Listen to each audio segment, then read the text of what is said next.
Last time we discussed survival and the mechanical, positional, and mental strategies you can employ to avoid having your health hit zero. And I hinted that your positioning and game sense are not just crucial for staying alive, but also for maximizing the amount of ubers, buffs, and heals that you can supply your team with. To bring back the same analogy from before, medic is almost always a balancing act of safety and output, trying to walk that tightrope of increasing your output while also not putting yourself in too risky of a situation. So now that you have a better idea of how to avoid those unnecessary dangers and conduct yourself accordingly when playing TF2's best class, it's time you start putting those longer lives and that increased awareness to good use by optimizing your healing. If there's one aspect of medic that I personally think I'm best at, it's this. When I'm in a server and not running around with a syringe gun or something, another medic will not out-heal me, generally speaking. I mean, 50k in one Badwater game? Come on. Wait a minute, you can do that on Pier? And that number doesn't even fit on my HUD anymore. But don't worry, I'll show you how to hit these ludicrous numbers yourself. And while I won't say it's simple, it's far from the most challenging aspect of medic as a class. So here's the best and only medic heal priority guide for casual you'll ever need.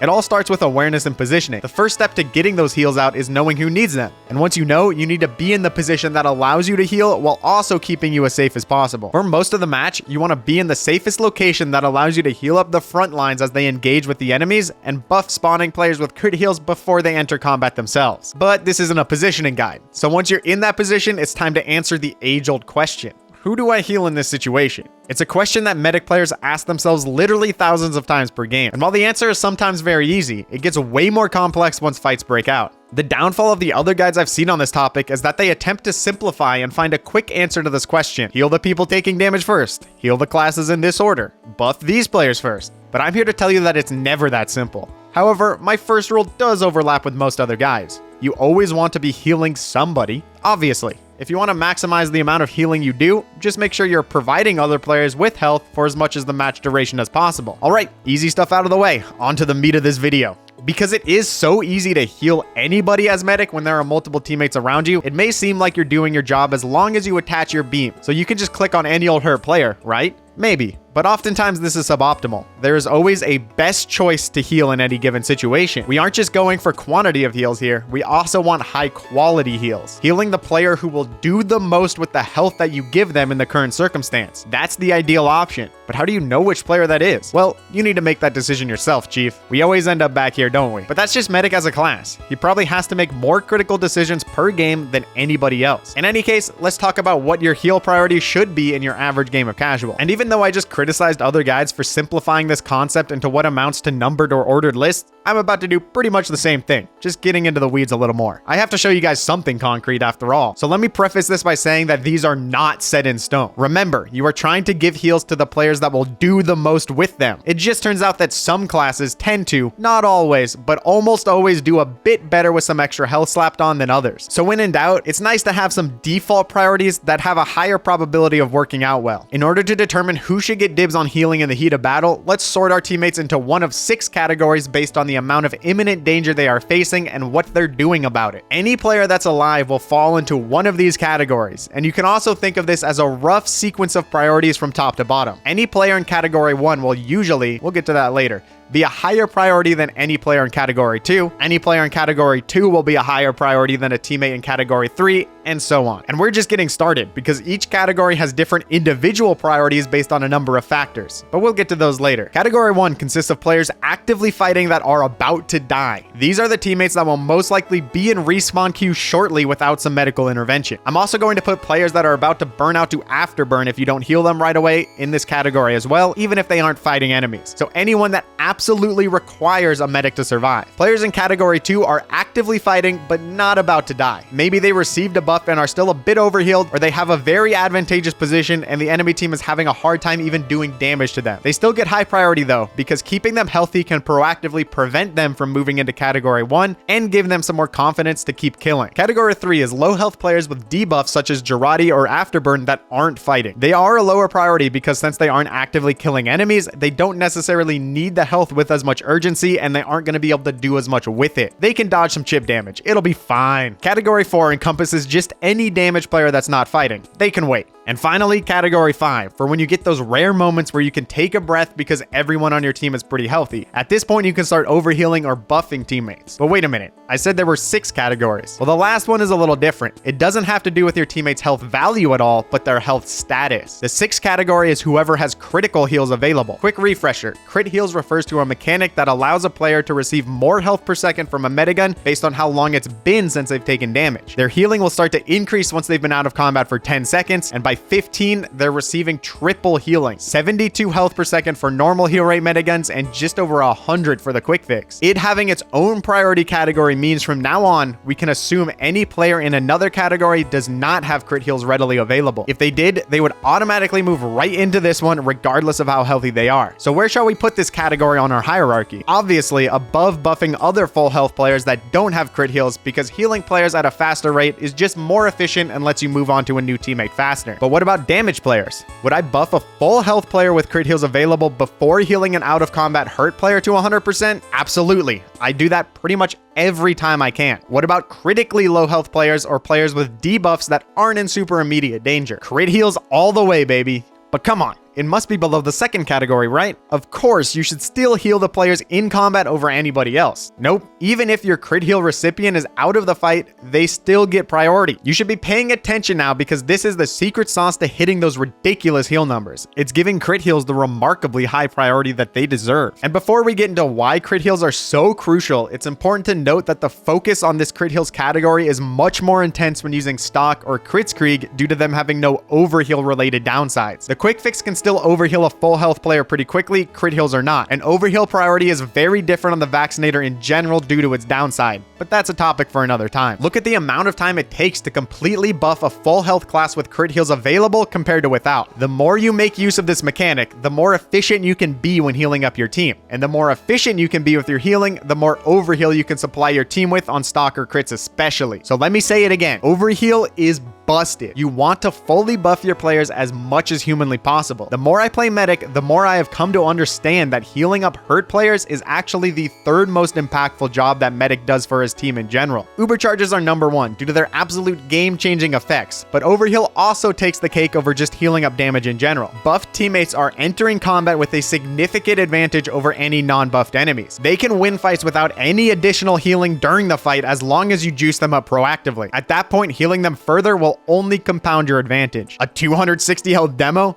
300 health soldier? Do you know how long it takes most other classes to deal 450 to a heavy? 185 health snipers can't be quickscoped by the opposing marksman, and a fully buffed scout can go so much deeper and just farm. And I'm not even going to go into the implications of how healthier teammates means more health the enemies have to go through before they can get to you. So how do you know when a teammate has these mythical crit heals available? Well, that's the hard part. There are 0 indicators showing when a teammate has them ready or not. And in casual, the vast majority of players aren't going to tell you themselves or wait to be buffed before entering combat. It's on you. Part of the long list of things to keep track of when playing medic. Here's how I do it. Players spawn with crit heals available, and if you're positioning well, they likely need to pass by you on the way to the front lines, which means if you can catch them with a little bit of beam time before they eat a stray bullet or catch some splash, you can supply them with a full buff in just a second or two. One of your goals should be to crit heal up as many fresh spawns as possible before they enter combat. It's the most reliable and consistent way to abuse critical heals, so pay attention to your spawns and turn around often, not just to check for spies, but to look for teammates to buff. Other than that, when I'm not actively trying to save a particular teammate's life, I'll swap my beam between teammates and quickly glance at how fast I'm healing them up. If I see that they are receiving crit heals, I'll leave the beam on. Otherwise, I move on to another patient until I'm sure anybody with crit heals available gets their buff first. And then there's the final level of purposely leaving a teammate at low health for a few seconds because you know that he'll have crit heals soon. This doesn't come up too often, but we've all had those players that will just stand around the medic waiting to be healed. Let's say your soldier has been at 50 health asking for a medic next to you for about 8 seconds, but you've been a little busy keeping your frontlining demo and heavy up as they actively fight back the enemy team. So even if you now have a moment of time to heal up that soldier, it would be better to let him wait a few more seconds and buff somebody else in the meantime. When you do finally get to him, he'll have critical heals and it will only take 3.5 seconds to heal from 50 health all the way up to 300.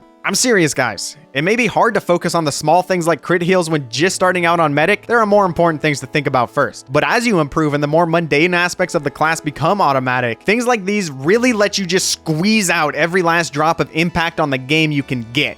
as you work on fine-tuning your heal priorities, remember that your teammates will constantly be moving in and out of combat, picking up health packs, and moving from one category to another, forcing you to swap heal targets as you reprioritize continuously. Let's take a look at an example clip that illustrates what I'm talking about here. I just finished Ubering as we're pushing out towards Barn Blitz first. I'm healing up my demo man and do a quick turnaround spy check. Spread some buffs to the demos, then turn around again right as a few teammates come out of spawn with crit heals available. See how I fully buffed the soldier before healing up the hurt demo. And during all of this, I'm keeping a safe position, so as soon as I see that they popped crit streak, I can break line of sight instantly. Check the soldier's health top left, but notice the very low burning demo and shoot him with a quick arrow. That's when I see the heavy, and knowing he has crit heals, I instantly give him top priority. Another arrow to the super low hybrid knight, then back on the heavy since he still hasn't taken damage. Now that he's 450, I can begin healing the damage players that have backed off and started surrounding me. And while I'm healing them up, the enemy team is going to have to deal with that heavy, giving me and the rest of these guys some more breathing room. Crit heals on the demo knight, so I instant overheal. Soldier is really about to die. It's an arrow for him. I loop around the shed following my demo knight to try and heal him up, which was probably a slight misposition on my part, but I knew they wouldn't have crits again quite yet, so it wasn't too dangerous. Here I probably should have been giving some of the teammates on the right side more attention, but I mistakenly thought that my soldiers were fighting somebody up there, and I wanted to keep the flank locked down. Again, super low sniper, but he's pretty safe, so I instead start trying to crit heal up the heavy, but he takes some chip damage, so I immediately move on to another class that won't take 6 seconds to fully buff. Toss a couple more arrows because my soldiers really like being at 20 HP. Then I pop Uber on them to try and break through the NG setup. I use the last couple seconds of the charge to reposition myself to safety and then start the whole process over again.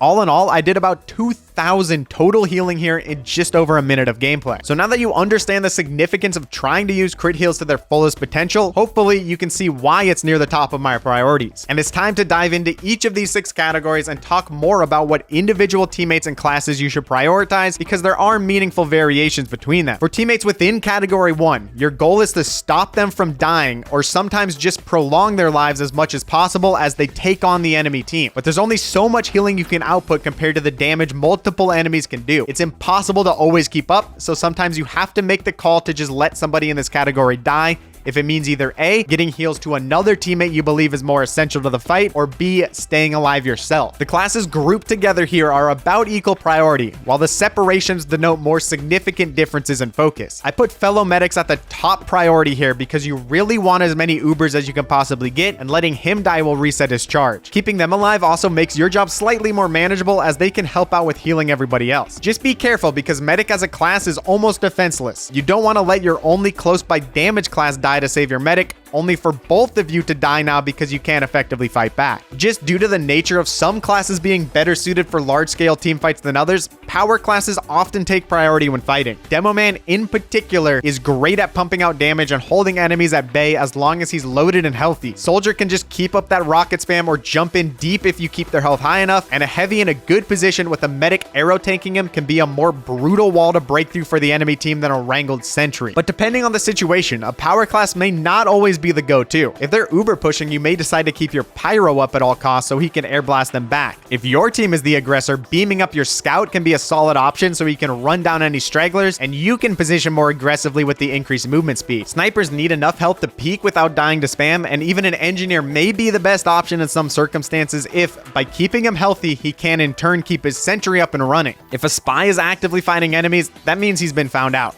And we all know how effective that class usually is once discovered. Category 2 has some similarities in class priorities and some differences, mainly due to how oftentimes players are only in this category and in your meta beam range for a brief window, maybe just a couple of seconds. Yet another reason you need to be actively searching for players with crit heals available. You don't want to miss that window. Once again, the medic is right at the top. Coincidentally, medic often also has crit heals available much more often than the other classes because medic players are actively trying to stay out of the fight. If your fellow doctor has crit heals ready, get him to 225 ASAP. It makes them so much harder to kill. But here, soldiers take the cake over other power classes and scouts overshadow them as well. This is for one simple reason. Soldiers are like to jump away on a roaming mission, and scouts often don't stay near the medic long and casual either. If they do happen to be in your vicinity with crit heals available, get them their entire buff now. A decent 300 health soldier bombing an enemy is going to win 9 times out of 10, and 185 health scouts are going to be an absolute menace to the enemy team if they have good DM. Then we find our demo. For pretty pretty much the same reasons as before. He's often the one holding choke and creating space for your team with pipes and stickies. Heavy gets a small bump in priority here for one simple reason. Most of the time, I'm not going to have the time to fully overheal a Heavy if he doesn't have crit heals, so best get him to 450 when I can. The last thing of note is that snipers can win the Ditto and be more confident at 185 as they don't die to quickscopes. The enemy sniper heading to respawn queue is also excellent for you as the medic, so get those lads a buff. NGs and spies won't make use of being fully buffed as well as the other classes in most circumstances, but it doesn't hurt and doesn't even take a second of your time with crit heals. At this point, I want to hammer home further just how much these categories and lists are not set in stone. In fact, the more I play, I've begun to conclude that there's likely a lot of overlap between these two categories in particular. There are many times when I think it is the correct play to let a player in category 1 die in order to fully overheal another player with crit heals before they enter the fight. It's all about noticing when a player will not survive no matter what you do. If your Heavy is actively fighting enemies in a sniper sight line, he's going to waste your heals by getting headshot anyways, so your time is better spent elsewhere. At that determination, I think it's usually better to switch to another player in category 1,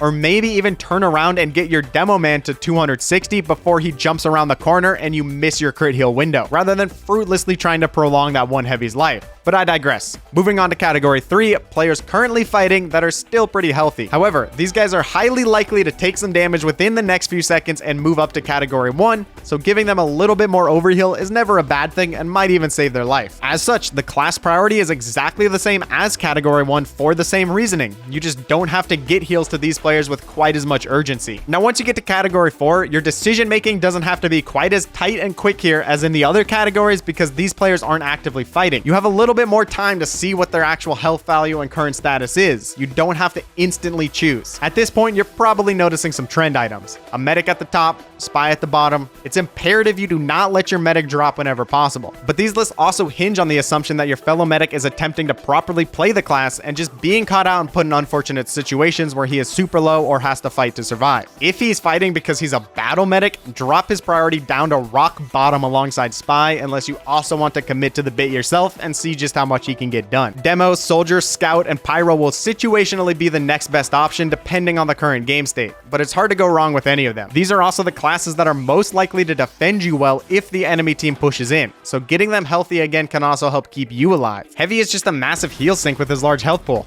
and many Heavies run a lunchbox item to help them heal up without a medic. You may need that sandwich at some point yourself, so be careful neglecting your Heavies too much. You just might regret it. If you can, waiting for a Heavy to move into category 2 with crit heals before healing him lets you be much more efficient. Sniper doesn't necessarily need health to fight and kill enemies because they often just can't fight back at long ranges, hence the lower priority. And unless your NG setup is actively being pushed, your engineer should be fine using his buildings as cover even if he's low on HP. Plus, he should have a dispenser. Might as well use it. Spy is spy. I think I've said enough there. Final note on category 4 is that players in this category and category 1 should amount to about 95% of your Crusader's crossbow recipients if you want to increase your healing just that little extra mile. For these last couple categories, players that just need a quick top up before getting back into the fight or some overheal, I'm not even going to show you a class order list because I think it's inconsequential. You should probably still give power classes some slight priority here, but your primary focus should be on healing the players that are most likely to leave your beam range and go somewhere else. If you don't heal them up now, they won't be around for you to heal them up later, so give them some gas. Heavies also still get lower priority here just because of how long it takes to heal them up compared to everybody else. You could easily fully buff your scout and demo man in the time it takes to heal up one Heavy. There are also some minor implications in heal order when it comes to how Overheal decays. It doesn't decay at a set amount of HP per second, but rather in a set amount of time. It always takes 15 seconds for any fully buffed class to return to 100% health, assuming they aren't taking damage. Not that this is something you should really be thinking about when actually playing, but it means when trying to maintain your team's buffs before a fight, you should start with lower health classes and work your way up. Since you can buff those lower health classes faster, letting you move on to a new target sooner, and their buff decays at a slower rate, this lets you have more teammates with some amount of buff overall than if you started with higher health classes and moved down to lower health ones. The only time I think this is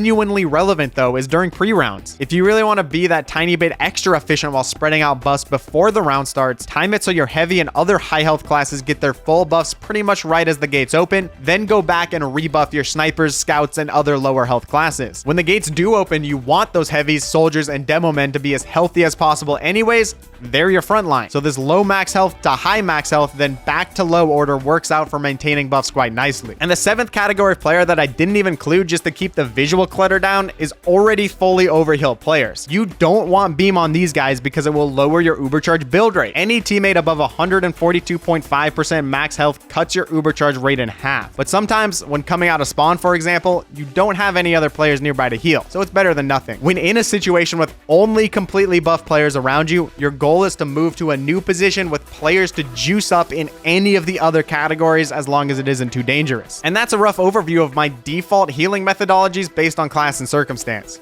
But there's a few more factors to consider when deciding who to heal, the most important of which being individual player skill. Medic can be viewed as a force multiplier for the rest of your team. The better the medic player, the larger their multiplier is. But a large multiplier doesn't mean much when what you're multiplying is small. Better teammates will be able to do more with the health you give them, so you should give them more health overall than their less skilled counterparts. Does it sound mean to basically say you should heal new players less and let them die more? Well, when you put it like that, yeah, it does, but it's still valid if you want to be as effective as possible. And yes, sometimes hats can clue you into at least who has some amount of experience. Of course, I'm not saying turn yourself into one of those groomed by their pocket medics that follow their soldier boyfriends every command and gets berated by them if their beam detaches even for a microsecond. Spreading heals around not only helps you build your ubercharge as fast as possible, but having a healthier team is just more problematic for the enemies to get through regardless of how skillful they are. I'm just saying that if your choice is to save your top scoring sniper constantly getting picks or your 3 and 12 demo, you should probably save the sniper even though the demo is usually a higher priority. The current circumstance can also significantly affect which classes you prioritize in each category. If you're holding a more defensive position, the defense-oriented classes such as demo, heavy, and even NG should get a bit more priority. And the reverse is also true. If you're going deep, your soldiers and scouts could use some extra love. Uber advantage and disadvantage is yet another factor to contemplate. You should probably keep your pyro alive if you know they have a charge so you can blast them back when they use. But if you're 80% to a crits yourself, you may favor keeping your demo or soldier alive at all costs so they can make it fat as soon as you hit 100. And remember, you don't have to heal the people actually calling for medic first.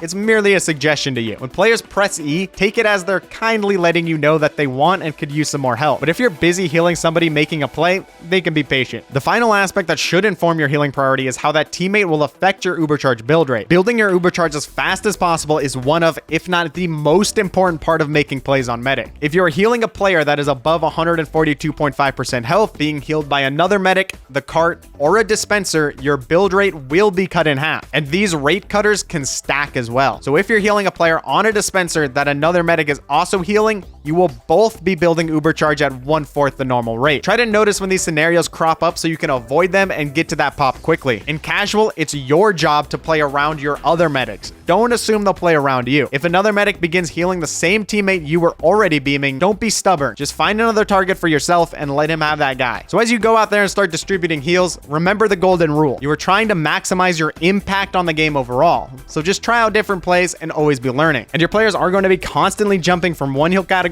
to another, from high priority to low priority and vice versa, forcing you to very quickly readjust your current heal target. While you shouldn't feel bad for having teammates die around you, try to determine if they died because of something dumb they did or because you failed to heal them. Or it could be a bit of both. Depends. But doing these minor optimizations, getting health to the players that need it most, and hitting those crazy numbers in-game is one of the most fun aspects of playing medic for me. Hopefully, now you can use these tips to experience some of that joy yourself.